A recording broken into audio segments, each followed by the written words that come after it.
Good afternoon, everybody. I'm Ed Steinfeld. I'm the director of the Watson Institute for International and Public Affairs, and it's my real pleasure to reintroduce to you Chas Freeman. I'll just say very quickly, as director of the center, I occasionally have aspects of my job that I don't really love. The little battles over office space or other administrative minutia. But then there are aspects of my job that I really do love and that make me feel like I have absolutely the best job in the world. And top among those is the chance to interact with jaw-dropping intellects, Chas. I'll tell you what's particularly maddening is when I disagree with something Chas says, and I can't marshal an argument that could even come close to doing anything to what Chas has presented, whether it's verbally or in writing, both beautifully. So Chas's presence is sometimes maddening, but always illuminating. I say it with a big smile and a heartfelt smile. Let me just say a word about Chas's bio for those of you who aren't familiar. Chas Freeman is former Assistant Secretary of Defense for International Security Affairs. He's also former ambassador to Saudi Arabia and Principal Deputy Assistant Secretary of State for African Affairs and Chargé d'Affaires at the U.S. Embassy in Bangkok previously and Beijing prior to that. As many of you know, Chas was the principal American interpreter during President Nixon's famous path-breaking trip to Beijing to China in 1972. Chas is the author of numerous books, including America's Continuing Misadventures in the Middle East, Interesting Times, China, America, and the Shifting Balance of Prestige, and America's Misadventures in the Middle East. That's a gift that keeps on giving in terms of volumes. As you know, Chas before has provided us a series of perspectives, really, on the shifting geopolitical situation globally, and fortunately or unfortunately for us, that situation keeps shifting so much that we keep needing you to come back and give us new perspectives. So Chas, let me turn it over to you, but especially I want to thank you for doing this. Thank you very much. It's a pleasure to be back here. Let me switch glasses, and I'm going to try to use this device, which was kindly provided, and speak for almost 40 minutes, I'm sorry to say. The 21st century arrived belatedly, but with a bang, on September 11, 2001, when aircraft repurposed as improvised cruise missiles blew up the World Trade Towers and part of the Pentagon. In the 2 short decades since the shock and awe of that attack, most of the previous century's American efforts to bolster peace and prosperity have been undone. Gone are the constraints on the strong bullying the weak, provided by international law, multilateral institutions, and plurilateral and bilateral commitments to mutual aid and cooperation. The norms that long moderated international and domestic behavior have been largely erased. Incivility is now ubiquitous. Political systems everywhere have been overtaken by socioeconomic and technological change, and there's no sign that they're catching up. In the United States and other democracies, political and economic systems still work in theory, but not in practice. In some ways, the scene in Washington now resembles that in St. Petersburg in the last days of the Tsar, with sycophants and charlatans running amok and government capacity in rapid decline. And like Tsarist Russia, America is losing its aura of imperial purpose and invincibility. American media and public discourse are dominated by bogus narratives and frenzied bigotry. Nothing seems true, but everything seems plausible. Almost everyone acknowledges that there are serious unattended problems, but no one seems to be able to do anything about them. Many analysts attribute the current global and American despondency to President Trump, a self-centered sociopath whose incorrigible ignorance, relentless pettiness, and winner-take-all approach to international negotiations have catalyzed the deconstruction of the global political economy and established legal order. But the trends that underlie the shocks we're experiencing began long before anyone other than Deutsche Bank, Russian oligarchs, or Gary Trudeau had even heard of Trump. Here are some notable trends that have culminated under the current administration. Washington's given up on diplomacy and turned to aggressive reliance on exclusively coercive means to exercise influence abroad, turning instead to taunts, threats, unilateral sanctions, ultimatums, cyber warfare, drone and missile attacks, assassinations, proxy warfare, and military invasions and pacification campaigns. Might, once again, makes right. The United States now has over 30 active financial and trade sanctions programs, which again it does impose on friends and foes alike. The Trump administration is averaging 1,000 new sanctions on countries, companies, and individuals each year. The United States currently allocates almost 5% of GDP to military and related budgets for past, present, and future wars. This is about $1 trillion. That's not what you usually hear. The figure you usually hear omits all sorts of things which other countries include in their defense budgets. Money spent on warfare actually accounts for about 2/3 of all so-called discretionary spending in the federal budget. 2/3. This doesn't leave much for investment in anything else. The ill-conceived global war on terrorism has continued to snowball. In 2001, anti-American terrorists with global reach were found only in 1 or 2 countries. Today, according to the Watson Institute's Cost of War project, the United States is engaged in combat with terrorists in 80 countries. We respect no sovereignty other than our own, and are currently bombing at least 7 nations without their permission. The military operations kicked off by the global war on terrorism have so far cost around $5.4 trillion, plus another $1 trillion to come in veterans care. No end is in sight. The relatives and friends of the more than 500,000 Muslims killed since the U.S. anti-terrorist campaign began in 2001 continue to queue up for revenge. Despite the immensity and prowess of the American war machine, the United States has lost or is clearly losing every conflict it has fought in this century. With no fixed objectives or termination strategies for any of these wars, they go on forever. And history strongly suggests that once American troops establish a presence in a country, they don't withdraw. 75 years after defeating Germany and Japan, the U.S. still garrisons them, as it does Korea, Afghanistan, and Iraq. Washington has sneered at recent Iraqi demands that it remove American troops from Iraq.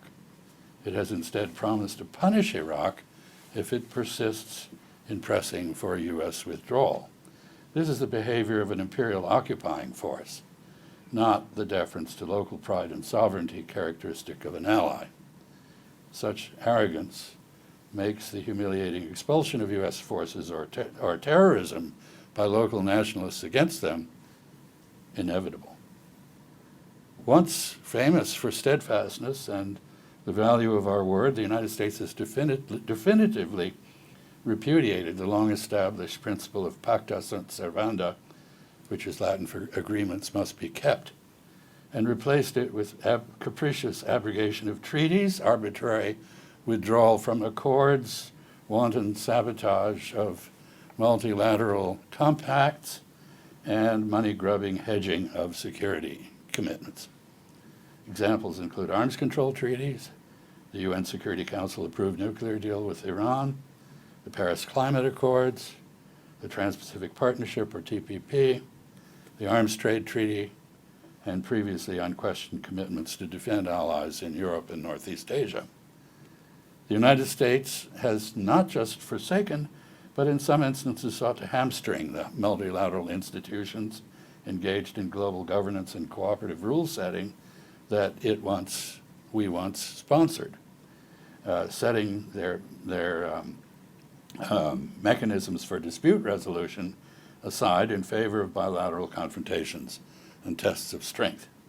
Examples include the United Nations, the World Trade Organization, or WTO, UNESCO, and the UN Human Rights Commission, from which we've withdrawn.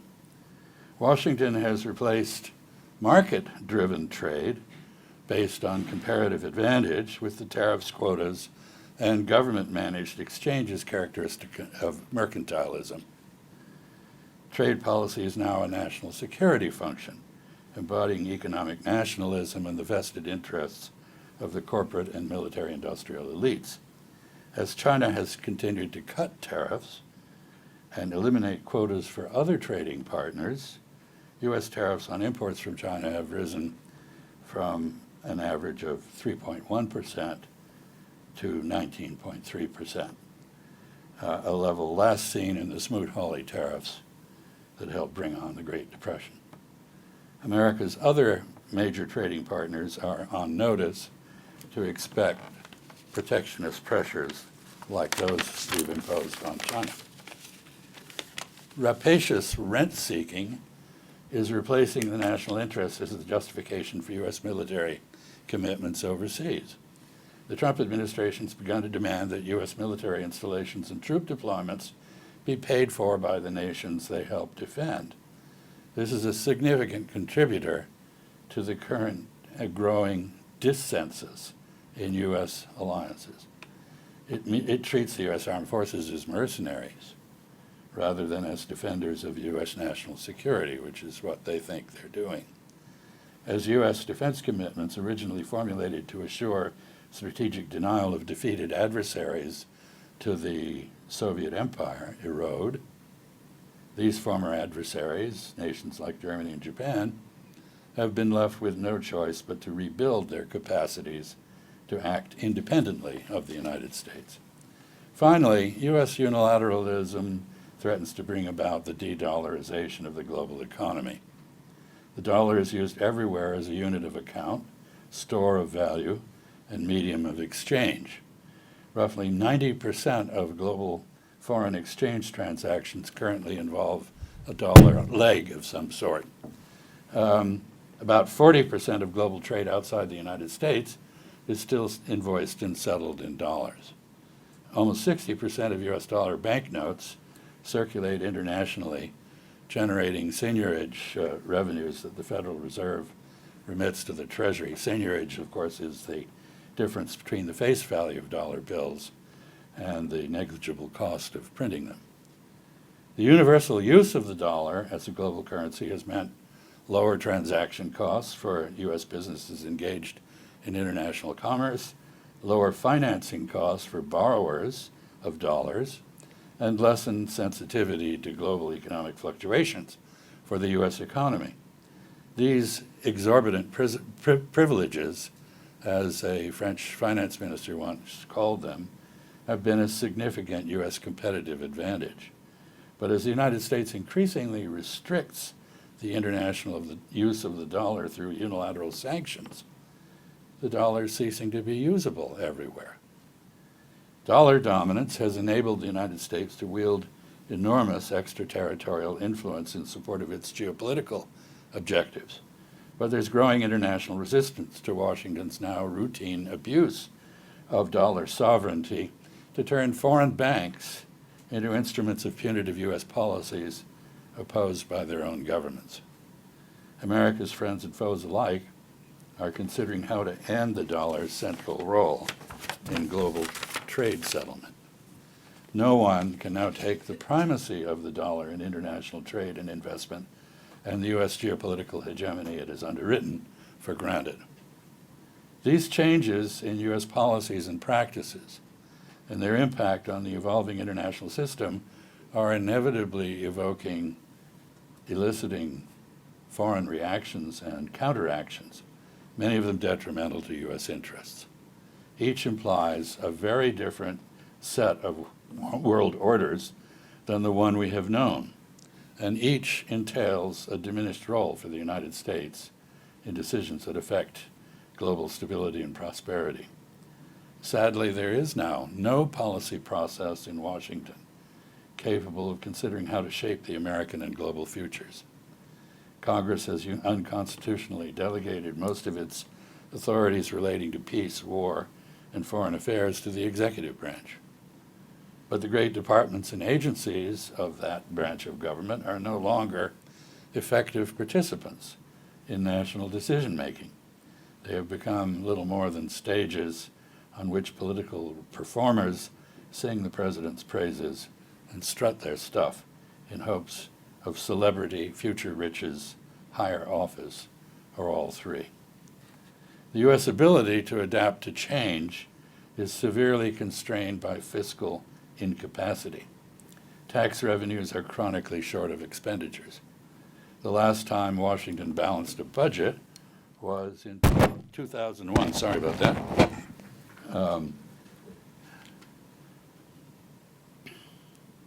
The federal revenue shortfall, that is the budget deficit, is now about $1 trillion annually, about the same size as overall military spending, and it's destined to grow. Roughly 40% of any U.S. deficit is currently borrowed abroad.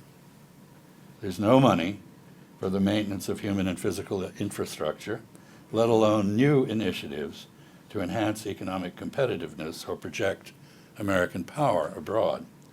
60% of the world's reserves are held in dollars, but someday a few astute foreigners will notice that the United States has no plan to finance its mounting debt with anything but further credit rollovers and borrowing. Those foreigners will then switch to currencies more likely to hold value than the dollar. Meanwhile, years of diplomacy-free foreign policy and rampant militarism have gutted American diplomatic capacity.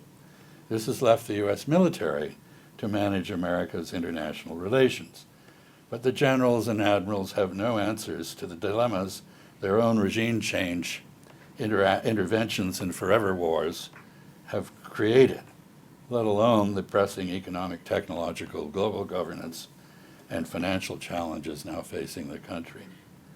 The deficit-induced inability of the United States to invest in human and physical infrastructure, science, or medical services at home, or anything other than military activities abroad, continues to erode American competitiveness. China and other rising or resurgent powers are building rival competencies as American non-military capabilities erode. So China and other nations are likely to play a much larger role than the United States in determining what is to come. You get what you can pay for, not what you believe past leadership entitles you to. After 9/11, Americans began a program of hit-and-run attempts to democratize other countries. As America's founders had warned, such military and ideological adventurism is lethal to democratic constitutionalism. U.S. regime change policies have stimulated smaller powers to develop their own means of striking back at the United States from afar, including with nuclear weapons. North Korea is the prime example of this, but given recent events, it's hard to imagine that Iran and others will be far behind. America's amazing global success derived less from our military might than from our embrace of equality of opportunity and our skillful shaping of the world's multilateral institutions, our openness, and our ability to constantly redefine ourselves as we assimilated and were changed by successive waves of immigrants. These were qualities that were everywhere admired and aspired, everyone abroad aspired to emulate. Border walls, Muslim bans, and the mean-spirited refoulement, or turning back of refugees, tell the world that the United States has set aside the values that long made us internationally inspiring to others. And if democracy means citizen participation in setting policies, budgets, and national priorities, it's hard for foreigners to find much evidence of it in the contemporary United States, a nation now led by plutocrats and manipulated by deceptive media. Instead, they see American politics as both cynically venal and indecisive. The United States is now a nation in which intransigent partisanship appears to have succeeded the separation of powers as the basis of decision-making about public policy and personnel. Think about the impeachment trial. To many abroad, America has lost its mojo. It's against this unpromising background that the United States has decided that the only way to influence foreign nations is to use economic sanctions and military power to bring them to their knees. The Trump administration has leavened this approach to problematic opponents by coupling what it calls maximum pressure on them and their national interests, as they see them, with transparently insincere flattery of their leaders and appeals to their greed. One of those beaches in North Korea covered with towers with a certain name on them. So far, however, the application of this bizarre approach to U.S. relations with nations like China, Iran, North Korea, Pakistan, and Turkey, as well as to Europe as a whole, has yielded nothing but pushback. Maximum pressure without the flattery has done nothing to advance U.S. interests in Cuba or Venezuela, while flattery without the pressure has gained America nothing with Israel, Russia, or Saudi Arabia. Clearly, the United States needs to revamp its diplomatic doctrine, which I will try to do in my next lecture.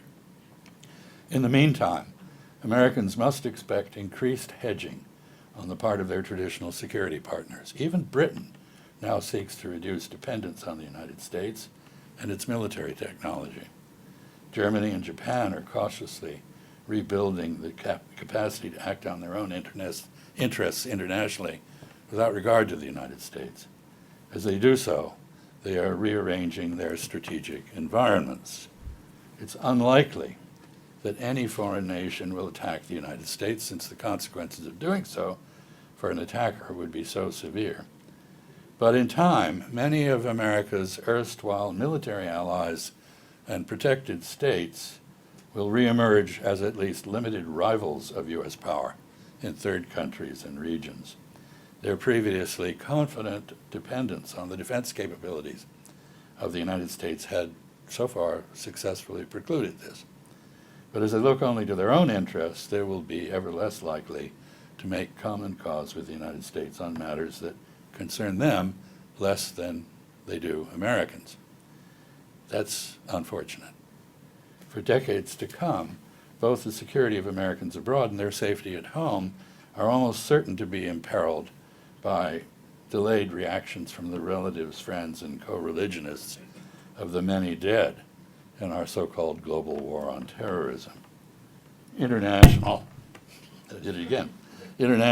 cooperation is essential to manage and mitigate these threats, which are largely of our own making. Given U.S. self-centeredness and unilateralism, cooperation by other countries will be significantly less forthcoming than it might have been.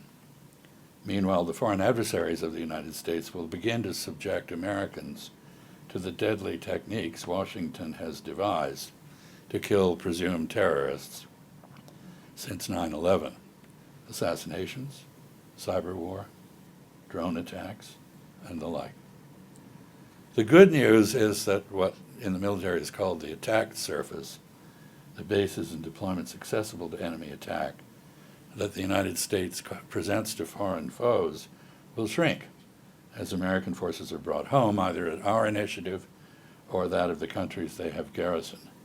Circumstances have changed. In the Cold War, U.S. military presence was valued by other countries as both a deterrent and a tripwire against foreign attack. Now, a continuing U.S. presence is likely to be seen both as an attractive nuisance and as an impediment to the negotiated resolution of the issues dividing nations by the peoples of those nations themselves. Examples include Afghanistan, Iraq, China, and Korea. The tension between the the U.S. focus on deterring changes in the status quo and host countries' eagerness for the restoration of national unity makes long-standing military deployments increasingly precarious. Some U.S. presences seem certain to generate unwelcome surprises. Afghanistan. The ill-considered U.S. pacification campaign in that fractious country has failed. There has been neither clarity nor fixity about our objectives there. The main American goal now seems to be to withdraw without having to admit defeat.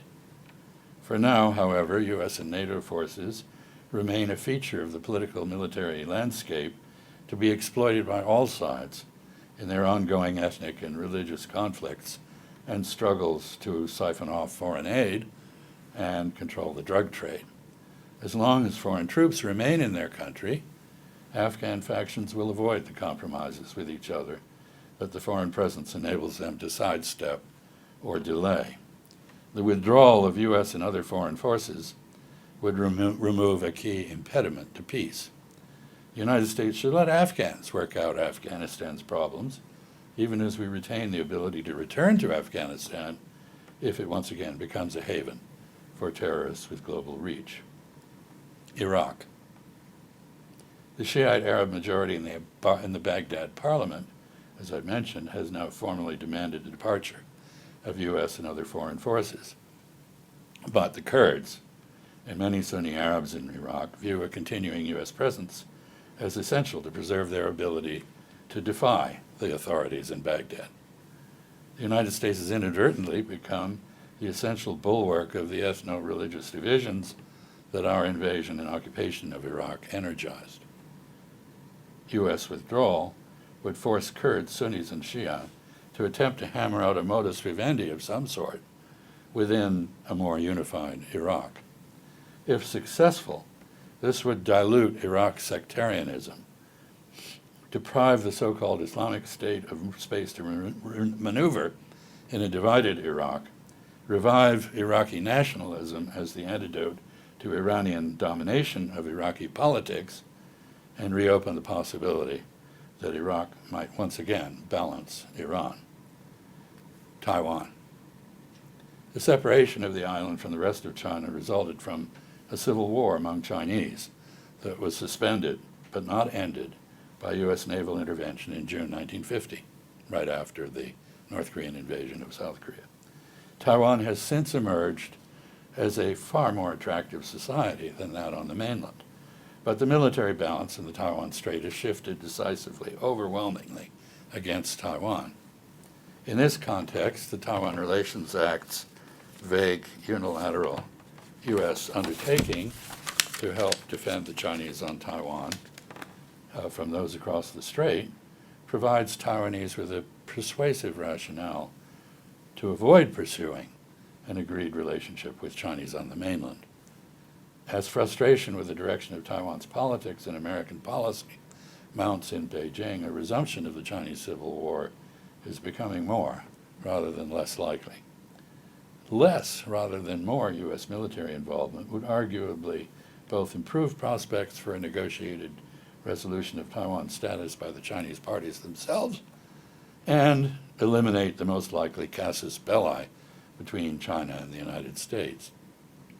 An active conflict over Taiwan could easily escalate to the level of a nuclear exchange.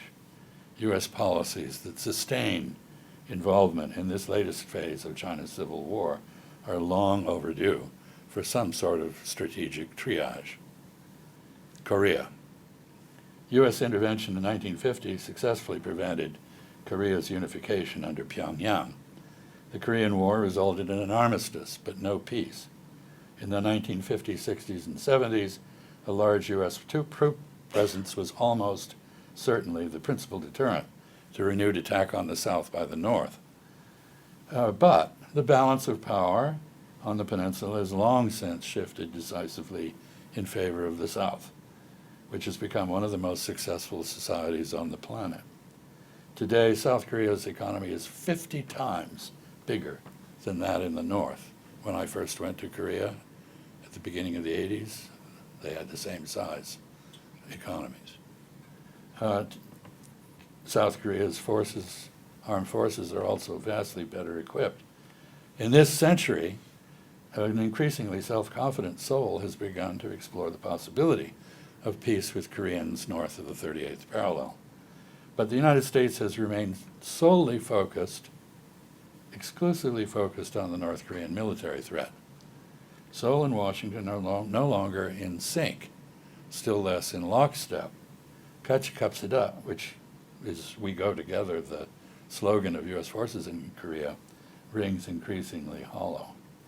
Some South Koreans favor a continuing U.S. military presence indefinitely, but ever more seem to view it as humiliating.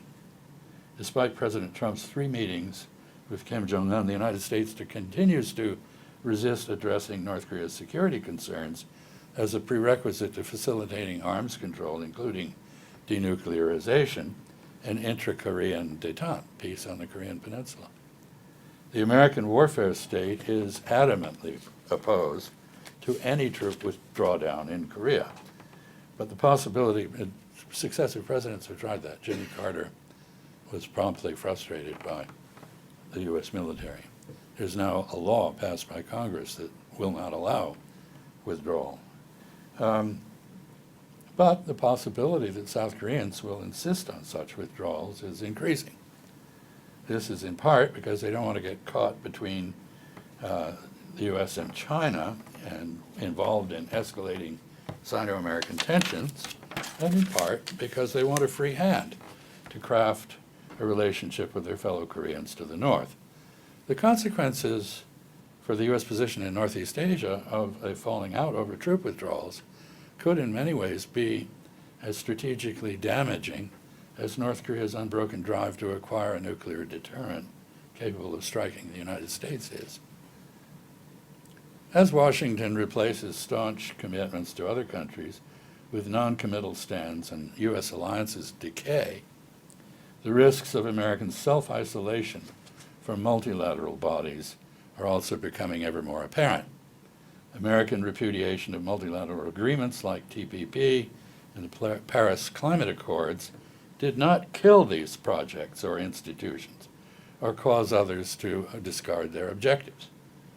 Japan took the lead in refashioning TPP into an 11-member grouping that others now seek to join.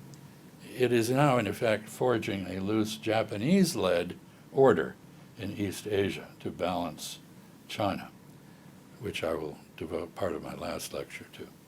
When Syria belatedly signed on to the Paris Accords, the United States became the only non-member on the planet. As these groups agree on programs and rules, Americans have no say in what they decide. Indeed, there is a real danger that compensatory tariffs will eventually be applied to imports from countries that are not in compliance with multilaterally agreed rules about carbon emissions. The main, if not the only, target of such tariffs would be us. Washington's efforts to incapacitate the WTO are now spurring the creation of more efficient tribunals for trade and investment dispute resolution. At the end of January, the EU, 27 countries, China, Brazil, South Korea, and 12 others agreed on a system to stand in for the WTO appellate process, which the United States had hamstrung. Another example is the Comprehensive Economic and Trade Agreement, or CETA, between Canada and the EU. CETA eliminates tariffs on 98% of Canadian trade with the EU, harmonizes standards for regulated professions, facilitates staff transfers between companies operating in multiple jurisdictions, and stiffens the enforcement of intellectual property rights. It contemplates the establishment of a permanent multilateral investment court with improved rules for its members. By contrast, the so-called Phase 1 trade deal with China entrenches U.S. protectionism and leaves future disputes to be resolved through bilateral tests of strength that amount to renewed trade wars. The EU has adopted CETA as a model for future free trade agreements, or FTAs. China's Belt and Road Initiative similarly eliminates barriers to trade as well as transit, and it creates special courts to resolve trade and investment disputes among its participants. The new African Continental Free Trade Area does the same. The biggest things these initiatives have in common are their affirmation of multilateralism and their exclusion of the United States. The world is inventing post-WTO arrangements to expand trade and investment. It's doing so both despite America and without it. Meanwhile, the United States has stepped up its use of the dollar as an instrument of economic warfare. America's unilateral application and enforcement of dollar-based sanctions, including secondary sanctions that penalize third countries and their banks and companies for dealing with any country blacklisted by Washington, reflects open U.S. contempt for the United Nations, international law, and other nations' sovereignty. It is deeply resented internationally. This has driven the world's major trading nations into a serious search for ways to end dollar supremacy. Their efforts have included the creation of alternatives to SWIFT, that is, the Society for Worldwide Interbank Financial Telecommunications, to handle money transfer instructions. That's the heart of the dollar-based system. The Russian System for Transfer of Financial Messages, or STFS, has already de-dollarized 70% of trade within the Eurasian Economic Union. China's UnionPay still uses dollars when converting currencies, but later this year, Beijing is expected to expand its cross-border international payments system, or CIPS, to connect some 20 banks in a worldwide payments superhighway for clearing and settling transactions in yuan rather than dollars. This will link up, that is, CIPS will link up with the Russian STFS and an Indian system now being designed. Earlier, the EU established a special vehicle, its words, to conduct trade with Iran outside SWIFT. The BRICS group of countries, that is, Brazil, Russia, India, China, and South Africa, is joining forces to create a single payment system, BRICS Pay, original name. The People's Bank of China recently announced plans to issue a digital, that is, blockchain-based version of the Chinese yuan, allowing the world's largest non-dollar economy to extend its almost cash-free domestic systems for settling transactions to the entire world. The link-up between the digitized yuan and emerging alternatives to SWIFT represents a major threat to the dollar's continued near monopoly of international trade settlement. It also threatens traditional banking because it promises a faster, much cheaper way to handle international transactions. Still, the main driver of this and other new clearance mechanisms is the desire to evade the extraterritorial enforcement of U.S. policies that most of the world considers both illegal and obnoxious. See if I can avoid that. An erosion of economic primacy would have profound effects on American hegemony. U.S. ability to print money and exchange it for foreign goods and services would be reduced, if not ended. Little green paper portraits of dead presidents would be regarded as works of art rather than things of value. Dollar notes held overseas represent interest-free loans to the U.S. Federal Reserve Bank. Lessened demand for dollars overseas would lower the dollar's valuation in relation to other currencies, reduce its credibility as a vehicle for storing value, and negate the rationale for its continued dominant role in foreign exchange reserves, which is what people focus on, but what they should focus on is trade settlement. The emergence of digital alternatives to the dollar in the global economy would lead to less liquid capital markets in the United States and increased costs to participants in them. In these circumstances, the Americans could no longer run persistent balance of payments and trade deficits. The overvaluation of the dollar that its primacy has sustained would end. The American standard of living would plunge. Degradation of the dollar's status would greatly erode U.S. global influence. In short, the confluence of foreign resistance to U.S. bullying and the emergence of new fintech has created the possibility of a devastating monetary earthquake. The causes and catalysts of the many nasty possibilities before us, some of which I have just outlined, are for the most part decisions made in Washington, not abroad. The rise of China and India and the resurgence of Russia are not irrelevant, but hardly central to what is happening. When one creates a strategic vacuum, it's just easier to blame the powers that are sucked into it than oneself. But it is not China that has substituted the use of force in pursuit of regime change for diplomacy. Other countries are not engaged in global drone warfare or forever wars. They do not occupy or maintain multiple bases, we have about 800 abroad, in lands far from their borders, nor do they bill other countries for contributing to the common defense. They've not felt free to repudiate treaties and agreements to which they are party. Neither China nor other countries are trying to destroy the institutions of global governance or replace free market transactions with government-managed trade. That's our shtick.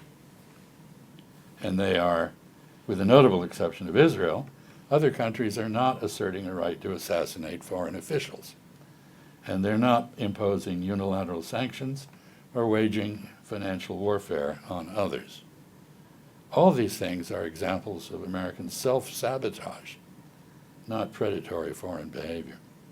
Curing these deviations from past practice and their pernicious consequences requires introspection and reform in Washington more than anywhere else. It is, if no such introspection and reform are forthcoming, the United States will have to compete with others under the law of the jungle that we have just reintroduced. We will face mounting opposition from a loose coalition of resistance to our faltering hegemony. At the moment, America is trying to best China by pushing it into economic stagnation, rather than by acting to enhance our own economic dynamism. This is not working, and there's no reason to believe it ever will. In the end, America can only be competitive if it does what is necessary to rectify homegrown deficiencies and strengthen domestic capabilities and competencies. This means addressing obvious areas of weakness in the trends that cause them, including a continuing refusal to raise taxes to fund the government. This guarantees competitive incapacity. Budget deficits preclude maintenance of existing infrastructure, let alone new initiatives to improve competitiveness at home and abroad. An undemanding educational system that is content with mediocrity in both world knowledge and vocational training. Siemens reports that to make American workers competitive with German workers, it must give them 6 months of remedial training in math and other basic skills. Domestic opposition to science and rejection of its findings, coupled with declining funding for basic scientific research and bans on the publication of politically unwelcome scientific data. Disinvestment in what have long been the world's best universities and their increasing subjection to national security-derived restrictions on international collaboration. Visa bans and disapprovals that discourage foreign students, visitors, and investors. Inadequate and often irrelevant retraining of workers displaced by automation, foreign competition, or structural change in the economy. Complacent but mistaken assumptions of superiority to other societies, which remain uncorrected out of disinterest in examining and adopting foreign best practices. Recall the sneer with which Hillary Clinton dismissed Bernie Sanders' 2016 suggestion that America might have a thing or two to learn from Denmark. A tax structure that directs wealth to the plutocracy at the expense of both the middle class and an increasingly disaffected working class, and that hinders rather than supports socioeconomic mobility. Among European countries, only Slovenia, Italy, and the UK now have less movement between classes than the contemporary United States.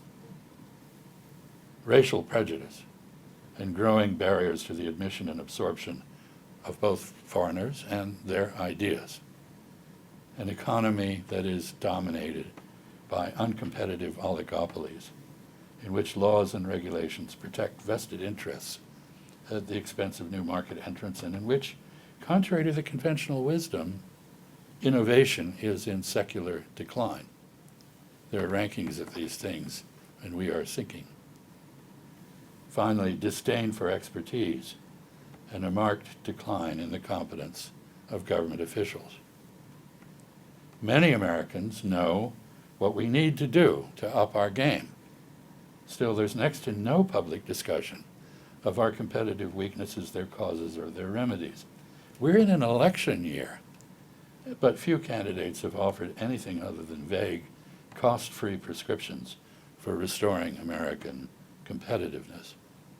On one issue, the costs of war, the Watson Institute has stepped up to collect the data and raise the issues that Congress should have but didn't. There is a role for our great universities in stimulating the debate about the state of the nation and its future that the vested interests that dominate Washington have stifled. And there is a long list of neglected issues for the Academy to choose from. Is it too much to hope that American civil society will intervene where an increasingly ineffectual government has failed to? Thank you. Now that I've cheered you up, I will sit down, I think, and maybe we can have a dialogue. Yeah, there's some time for questions. Regarding the Koreas and the awkward position that South Korea is positioned in, I mean, with their longstanding enmity with Japan, which is taking a leadership role that you mentioned now, their justifiable fear of China, and the prospect that the United States is not going to relinquish their role as well, is it a beachhead? What is this military occupation? In fact, I mean, what can the South Koreans do? You see that Korea's been invaded 72 times, almost always from what is now China, not necessarily by Chinese. And so there is great suspicion in Korea about the Chinese. The South Koreans were headed after their independence after World War II by successive governments that had very poor nationalist credentials. For the most part, the governments were staffed with people who were graduates of the Imperial Japanese Army. The North Koreans did not have this problem, and their nationalist credentials were strong. So one of the things that the North Koreans did to demonstrate their indifference to China, which had helped them initially, was, in fact, 7 of the divisions that Kim Il-sung sent south on June 25, 1950, were PLA, People's Liberation Army, divisions battle-hardened in the Chinese Civil War. The North Koreans abandoned the use of Chinese characters. South Korea was so disadvantaged by this in the competition for nationalist credentials that it then followed. So the first time I went to South Korea, they had what they call hanja, Chinese characters on all the road signs and so on. And the second time I went, they had disappeared and been replaced by Hangul, which is the really brilliant syllabic writing system of the South Koreans. Korea's always described itself as a shrimp between whales. It is surrounded by China and Japan, 2 much larger societies, until recently more dynamic. You mentioned the falling out between Tokyo and Seoul. This is over a series of issues having to do with the period of Japanese colonialism in South Korea, which was pretty brutal, and which culminated in World War II in the kidnapping of a large number of Korean women to serve as prostitutes in military installations, so-called comfort women. Japan is in a different position from Germany with regard to the, confessing the commission of atrocities and war crimes in World War II. The Germans are in a position to say and do, well, there was this group of louts, Nazis, who came and took over our country. We were here, and we had to go along with it, but we didn't like it, and it wasn't us. But the ruling group in Japan is the grandchildren of Class A war criminals. And in a Confucian society, they cannot repudiate their ancestors. So there is a sense in the region by China, by Koreans, by Filipinos until recently, that the Japanese have mastered the art of apology without contrition, and that their apologies cannot be taken seriously. The significance of the differences between Korea and South Korea and Japan are that Japan is quietly improving its ability to act independently in the region, taking over TPP I mentioned. But in addition to that, it has got an independent relationship now with the Philippines and is providing military aid to the Philippines and Vietnam. It is reaching out to Indonesia to do the same, facing some resistance because the Indonesians also had a bad experience with the Japanese in World War II, and they're also very cantankerous. And it is trying to recruit India, but having the same experience that everyone else who's tried to recruit India has had, namely, you don't get very far. So the differences between Korea and Japan reflect a Japanese stance that is increasingly independent of the United States. Now, I should say at the end that, of this long answer to your question, which is a very good question, that every independent capacity the Japanese have developed has been justified publicly as a greater contribution to the U.S.-Japan alliance. In other words, we're not contributing intelligence, so let's put up some reconnaissance satellites, and we'll share some of that with you. And we're now participating in UN peacekeeping, so we need a large aircraft capable of lifting troops to great distances. We're relying too much on you to defend our periphery, so we need aircraft carriers. They now have 3. They're not fixed-wing aircraft yet, but they're helicopter. And we have a problem with the Senkaku or Diaoyudao archipelago disputed with China, and therefore we need the equivalent of a Marine Corps. And so they now have one within the Japanese Army. So this has been an ongoing process. All of it does make a bigger contribution to the alliance, but it also provides an opportunity to act outside the alliance. In Korea, there is an issue of who controls the military. Theoretically, the U.S. has control of the combined U.S.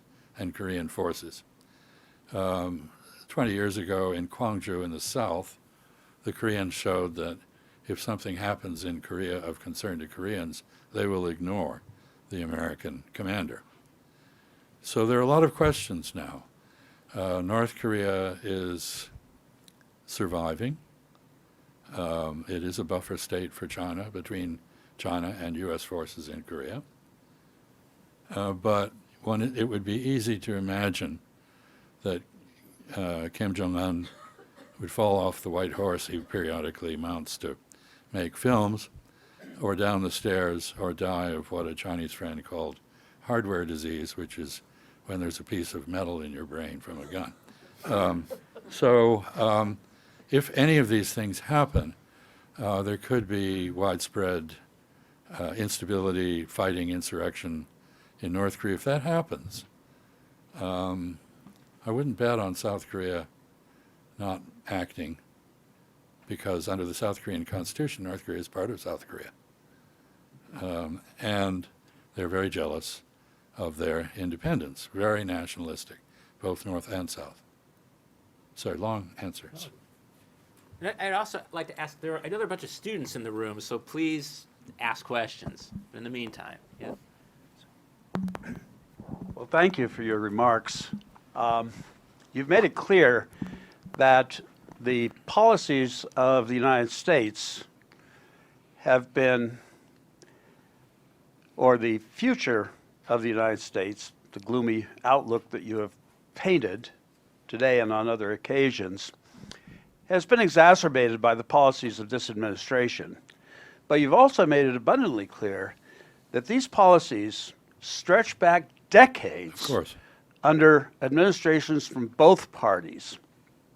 And my question is whether things are too far gone, or whether the situation is redeemable under some really visionary leader, none of whom seem to be on the horizon. But is it possible not just to turn around the bankrupt policies of the Trump administration and the complicity of the Republicans in the Senate, but to turn back and turn around these policies that stretch back to World War II? Excellent question, and I think the proper answer is, of course, anything can be fixed, anything can happen. But a more realistic answer is provided by the recent experience with impeachment. Let me say a few words about that. First, I think the substance of the impeachment, the two charges brought against our president, was strategically unwise in the extreme. One charge was abuse of power. But I defy you to find anyone in Washington in a position of authority who is not guilty of the abuse of power at present, whether in the Congress or in the executive branch. The other charge was obstruction of Congress. But much of the American people, the Congress typically has approval ratings in the single digits. Much of the American people think it's our duty to obstruct Congress. So this was not a well-formulated impeachment, however eloquent Mr. Schiff may have been. There were a whole series of serious constitutional issues that could have been raised, involving the separation of powers, for example. The war power is definitively assigned to Congress alone. When Thomas Jefferson launched the Navy against the Barbary pirates, even though they had attacked the United States, he did not do so, and explained without going to Congress. And he explained that that was necessary under our Constitution. Since President Truman's time in the Korean War, there's been no congressional approval. There have been subterfuges like the authorization for the use of military force, which has now been stretched to a 20-year authorization to do anything at all, anything the president wants. But there has been no specific authorization of any war by the United States. In fact, in Libya, President Obama denied that there was a war, even though we were bombing, strafing, and whatnot. So the war power would have been an obvious issue, and especially because Mr. Trump has said that he would like to get us out of these forever wars, but he's doubled down on them. The second constitutional issue was even worse. The power of the purse belongs to the Congress, and yet the president, and there's a very clear statement in the Constitution that no money may be spent except upon appropriation, and yet we're having a wall built with funds that have been snatched from other purposes. and the Congress, the only time it has voted on the wall, has repudiated it as an idea. So that's the second. Then the emoluments clause. The president is benefiting financially from his presidency through his ownership of clubs and hotels and his propensity for playing golf on his own facilities, with the Secret Service apparently paying the full rates rather than the discounted rates that the White House earlier claimed. Well, there are more issues, but these issues would have directly raised the question that you did, and that is whether our system is capable of self-repair. The odds are not good, I have to say. And I also would refer to all the, people in Nevada seeking votes for Saturday at the caucuses. Who is raising these issues? I know of only one candidate who has raised these issues, but in a not very forceful manner, and that is Tulsi Gabbard, who's not in the race really at this point. So are we conscious of how far we have deviated from the structure that preserves our liberties and prevents rash, impetuous decision-making? Doesn't appear so. Questions? Just a follow-up.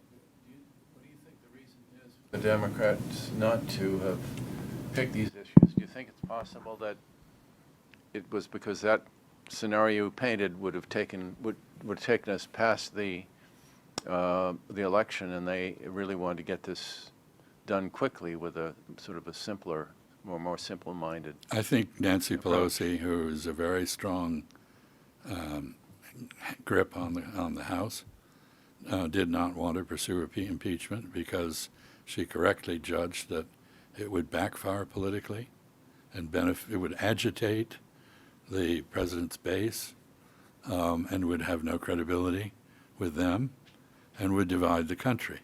I'm not sure how much she cared about the latter, but she thought it would work to the disadvantage of her party. She's probably right about that. But it became impossible with the revelations that the Intelligence Committee was turning up not to do something. So I think that's probably why the issues were limited. In a broader sense, however, since she's been in the House for donkey's years, and we've had Democratic presidents, Obama, for example, Clinton, all of whom are guilty of the same violations. If you're a partisan politician, this is not an issue you want to raise because it will come back and boomerang on you. So, at bottom, one can accuse the presidents, a whole succession of them, from overreaching, from violating the Constitution. But on the other hand, the reason they have had to do that is because the House of Representatives and the Senate have preferred to duck policy issues like whether we should be at war or not. And therefore, it is congressional default more than, rather than just presidential ambition.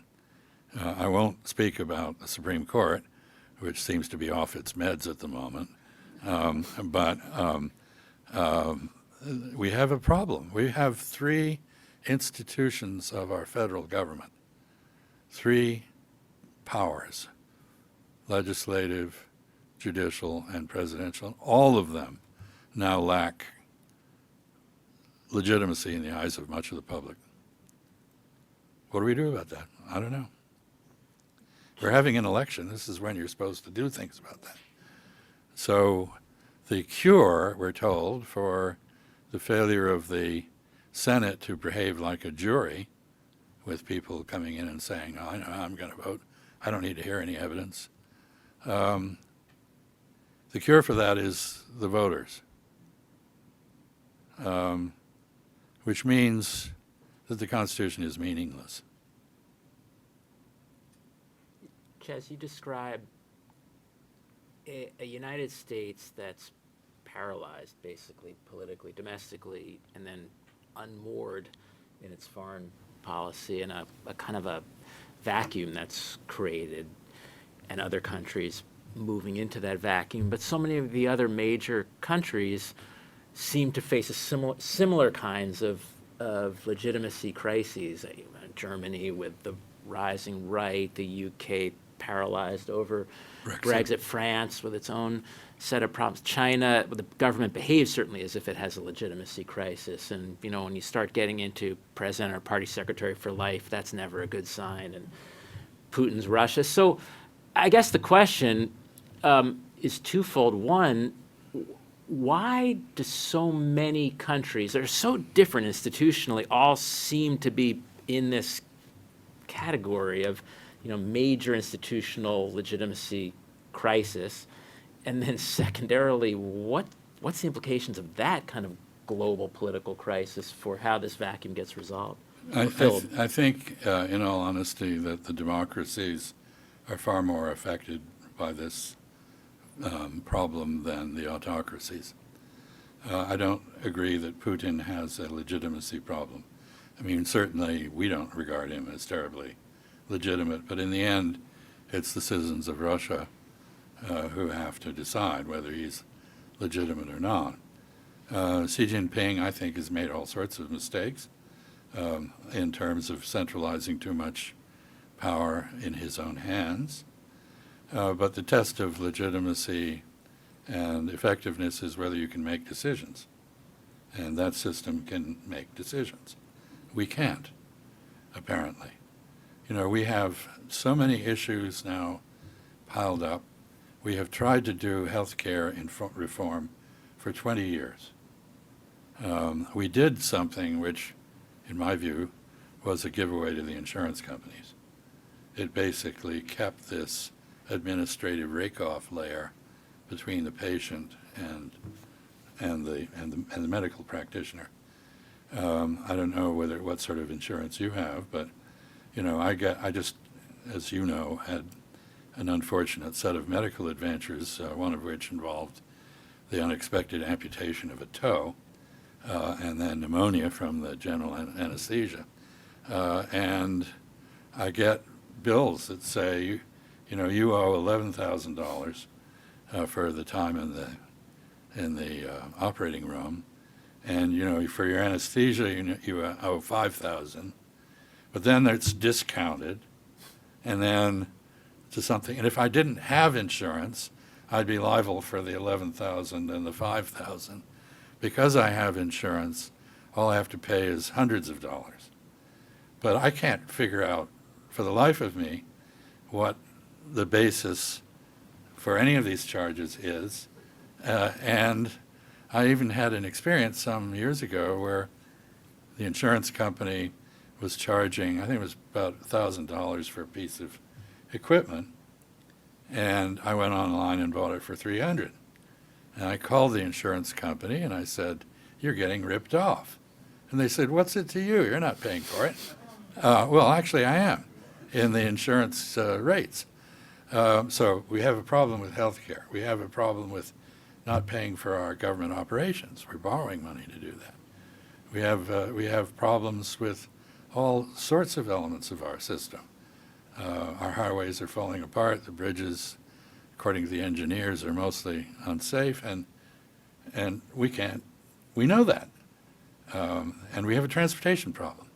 And we're about to have a coronavirus problem. And we're going to see, that's according to the medical people, who believe this is now a pandemic that will go global. We'll see how well we do coping with that. You know, great job, Brownie, if you remember that. We need to get our act together. I don't see much sign that we're really working on that. And I'm all for the reforms that various people in the Democratic side of the House are talking about, if they could figure out how to pay for them. But we have enough problems that they're not addressing before they get to, you know, another round of reform of the medical system, and so on. So I hate to be so down, but I have watched in the post-war period, post-Cold War period, now it's quite a long time, 30 years, I have watched us fail to take advantage of the peace dividend that we were supposed to get, and basically make a whole series of mistakes abroad that have run up almost $7 trillion in debt and obligations that might have been spent to improve our own society and wasn't. So I think this is very distressing, and that is why the title of the talk. Yeah.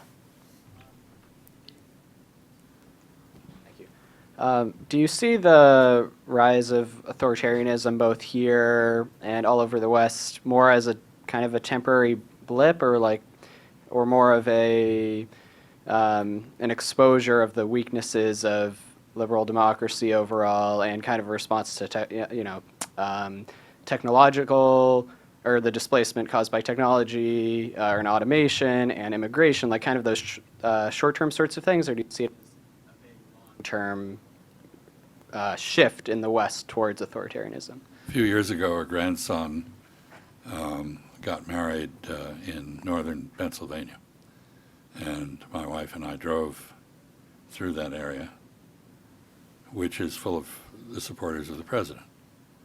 And it's very easy to see why they support the president. They feel totally neglected. They feel nobody is paying any attention to them, and he purports to do so.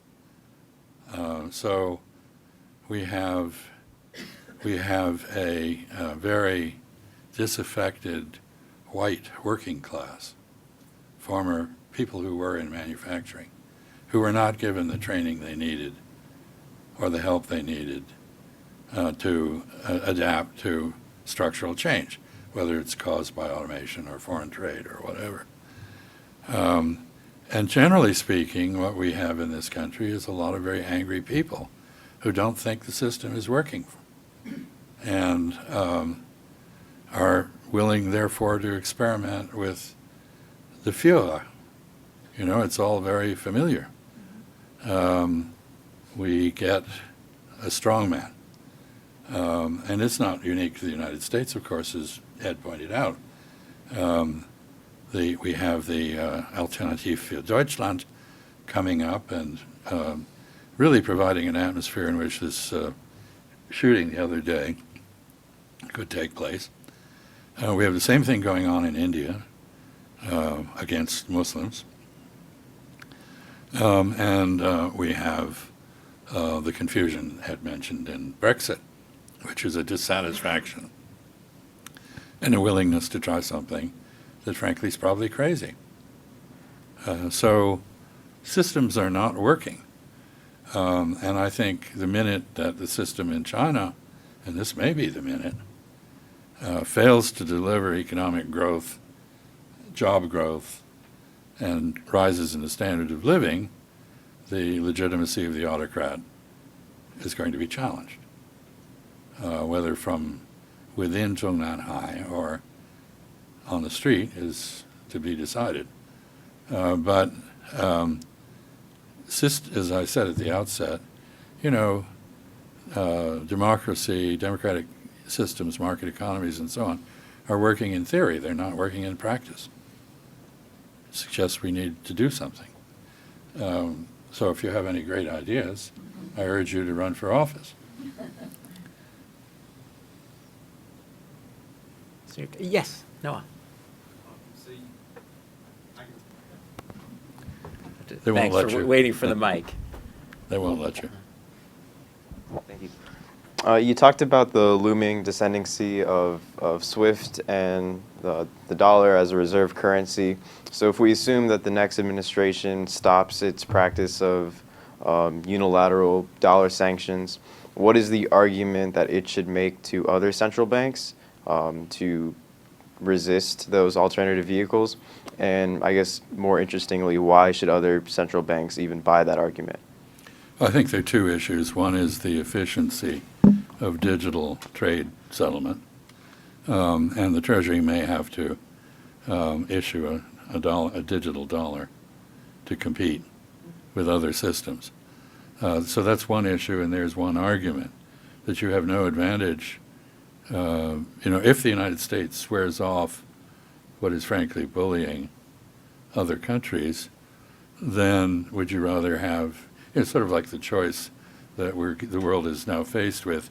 Do you want Huawei or do you want some other system? You have a choice. You can be bugged by the Ministry of State Security in China or by the NSA from the United States. But either way, you're going to get bugged. So first of all, you have to show that you got a better product.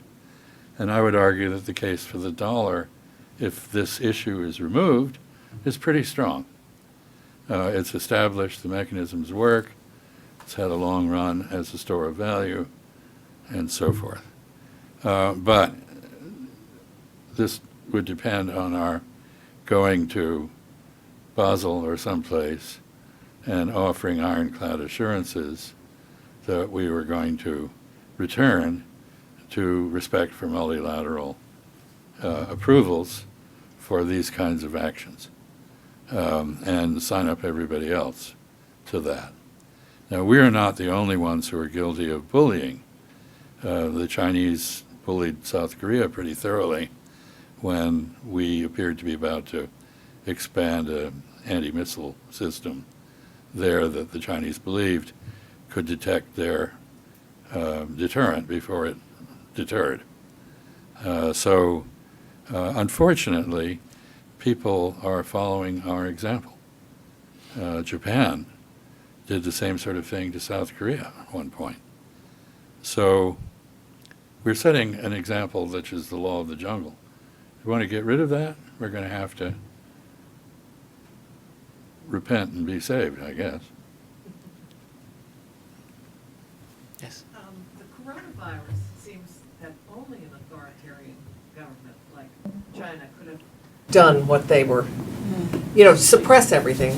What happens here? I mean, I don't understand. Well, there was a plan in China, and there is a plan here. The question is whether we have the sort of capacity to deal with this that the Chinese do. Certainly, on the question of whether you're going to lock 50 million people up, which is basically what they've done, which is pretty drastic, we don't have that capacity. We can't. In practice, as someone who's very fond of Chinese friends, one of their attributes is that they are pretty thoroughly lawless.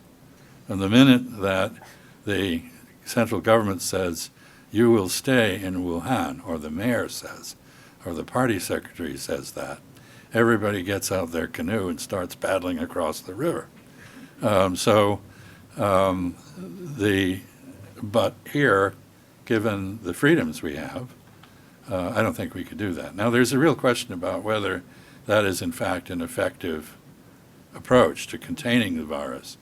I was really quite intrigued. There was a story in The Guardian, I think yesterday, in which the head of the WHO said that he was full of praise for what the Chinese had done, saying it had basically saved the world from the spread of the coronavirus.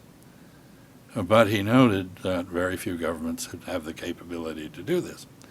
The thing that really scares me at present is less us, because we do have considerable capacity, but the fact that the virus is now entering India, which has no capacity at all to cope with this kind of pandemic. I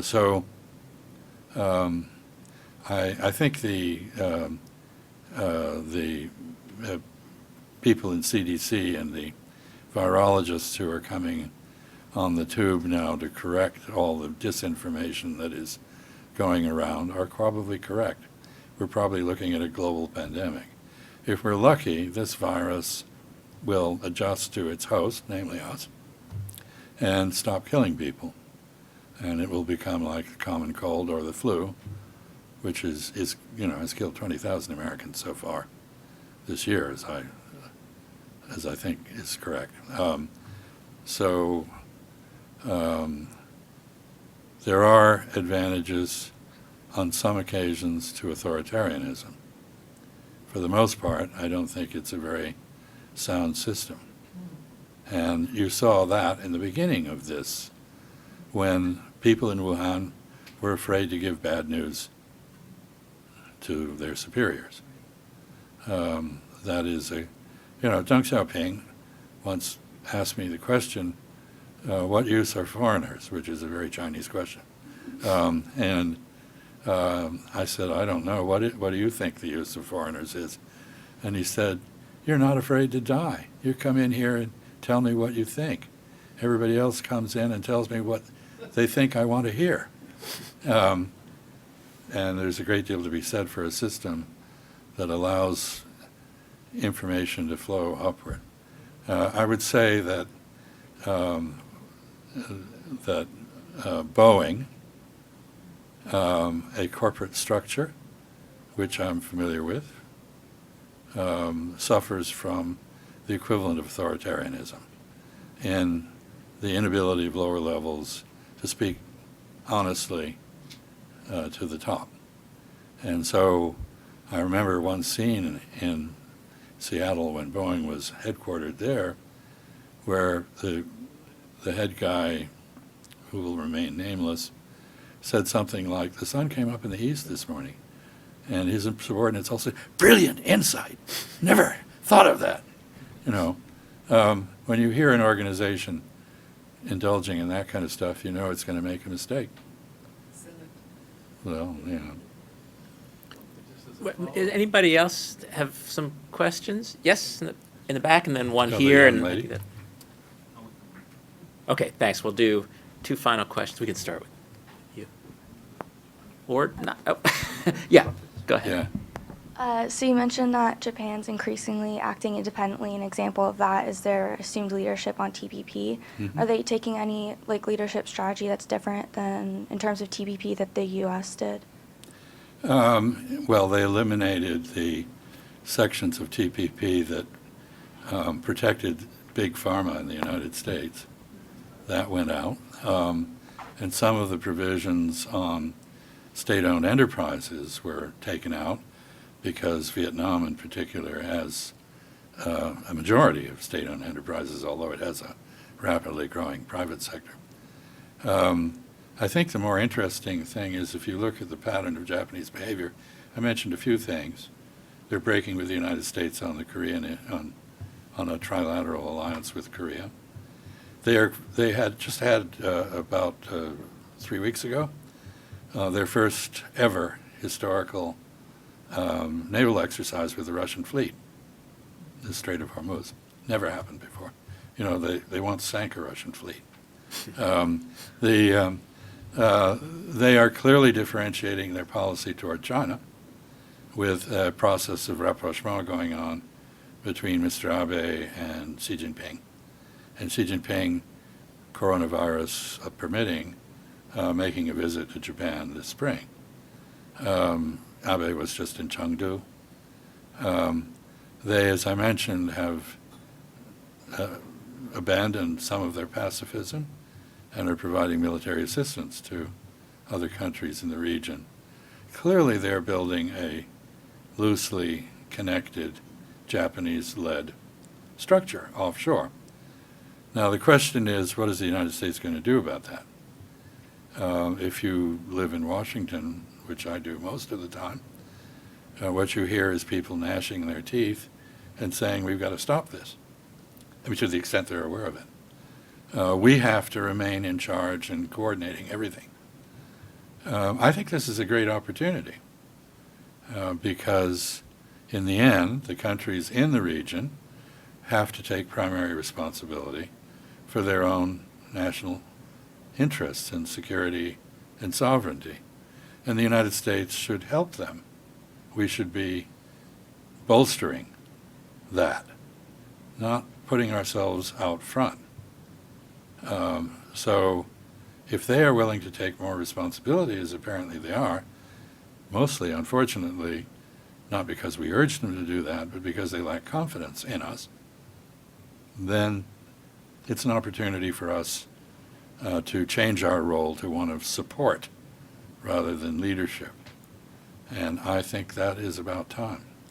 I would recommend in that regard, in the forthcoming issue of Foreign Affairs, there is a superb article from one of the people at the new Quincy Institute for Responsible Statecraft, Stephen Wertheim, who's a Columbia professor, absolutely laying out this argument in the clearest possible terms.